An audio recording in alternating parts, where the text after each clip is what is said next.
আসাম মডেলে পশ্চিমবঙ্গে অনুপ্রবেশ ঠেকাতে কাজ করবে নতুন সরকার। গুয়াহাটিতে দ্বিতীয় মেয়াদে আসামের মুখ্যমন্ত্রীর শপথ অনুষ্ঠানে যোগ দিয়ে কথা জানান পশ্চিমবঙ্গের মুখ্যমন্ত্রী শুভেন্দু সরকার।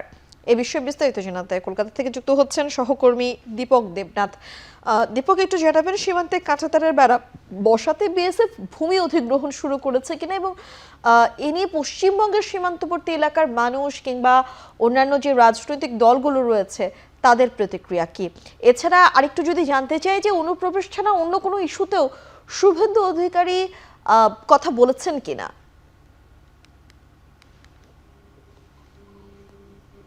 দেখুন, আপনি জানেন যে গতকাল যখন কেন্দ্রীয় এই যে ক্যাবিনেট যে বৈঠকটি হয়, সেই বৈঠকে কিন্তু শুভেন্দু অধিকারী অর্থাৎ রাজ্যের নতুন মুখ্যমন্ত্রী তিনি 6টি সিদ্ধান্ত নিয়েছিলেন, এবং তার মধ্যে অন্যতম এবং প্রথম যে সিদ্ধান্তটি তিনি ঘোষণা করেছিলেন সেটি হচ্ছে যে বাংলাদেশের সাথে পশ্চিমবঙ্গের যে সীমান্ত, অরক্ষিত সীমান্ত রয়েছে, সেখানে কাঁটাতার বেড়া দেওয়া।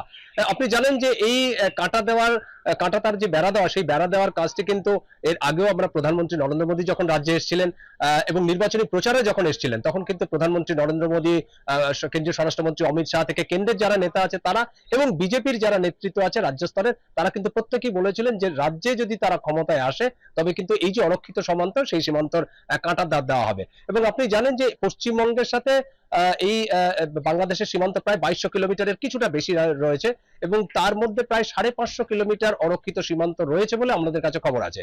এবং এই যে অরক্ষিত সীমান্ত, সেটা দিয়ে কাঁটাতার বেড়া দেওয়া হবে বলে ঘোষণা দেওয়া হয়েছে।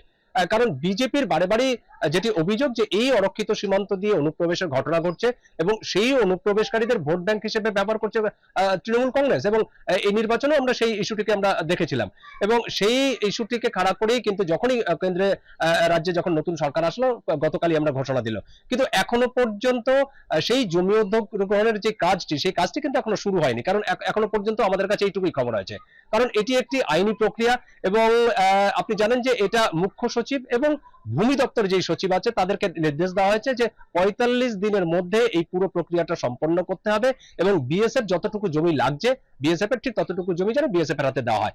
এখন প্রথম কথা কাজ হলো যে সেই জমিটা কোথায় দেওয়া যায়, সেই জমিটা প্রথমে চিহ্নিত করতে হবে, এবং তারপরে সেটি কেন্দ্রীয় সরকারের অধীনে রয়েছে বা রাজ্য সরকারের অধীনে রয়েছে কিনা, বা কোনো ব্যক্তির জমি রয়েছে কিনা, সেগুলো সব আগে চিহ্নিত করতে হবে। চিহ্নিত করে তারপরে কিন্তু বিএসএফ এর হাতে তুলে দেওয়া হবে। সুতরাং আগে চিহ্নিতকরণের কাজ হবে, আগে জরিপের কাজ হবে। সেগুলো খাতায় কলমে আগে মুখ্য সচিব এবং ভূমি দপ্তর তারা কিন্তু দেখে নিতে চাইছেন যে তারপরে জরিপের কাজ হবে, এবং তারপরে পরবর্তী প্রক্রিয়া শুরু হবে।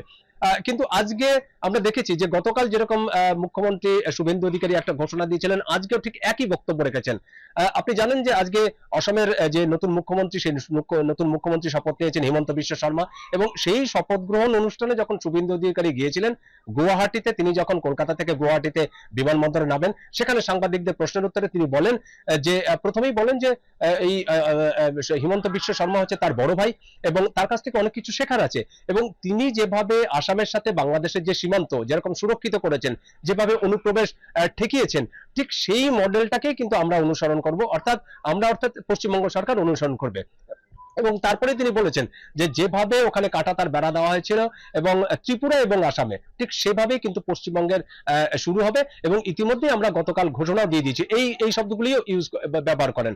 এবং আপনি জানেন যে 2025 সালে যখন আমি দেখেছি যে 2024 সালে যখন এই সাবেক যে ক্ষমতাসীন দল আওয়ামী লীগের সরকার যখন চলে যায়, তখন ভারতের সাথে বাংলাদেশের একটা সম্পর্কে শীতলতা আসে। এবং গত বছর আমরা দেখেছিলাম যে সীমান্ত এলাকায় বিজেপি এবং বিএসএফ এর মধ্যে একটা এই সীমান্ত নিয়ে কিন্তু একটা উত্তেজনাময় পরিস্থিতি তৈরি হয়েছিল।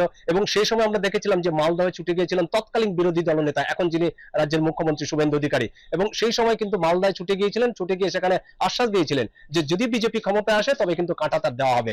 এরকম পরিস্থিতিতে গতকাল ঘোষণা, এবং আজকেও ঠিক একই মন্তব্য করেছেন। এবং আরেকটি কথা বলে দিই যে বিজেপির এই যে নতুন যে মুখ্যমন্ত্রী শুভেন্দু অধিকারী, এই গতকাল যে ঘোষণা দিয়েছে, এই ঘোষণা দেওয়ার পরে কিন্তু মালদায় আমরা দেখেছি যে স্থানীয় যারা বাসিন্দারা রয়েছেন তারা কিন্তু খুব উৎফুল্ল প্রকাশ করেছেন, উচ্ছ্বাস প্রকাশ করেছেন।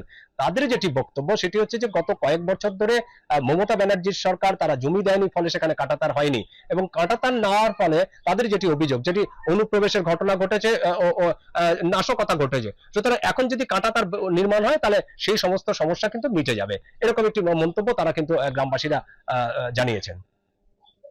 পশ্চিমবঙ্গ থেকে সরাসরি যুক্ত হয়েছিলেন সহকর্মী দীপক দেবনাথ।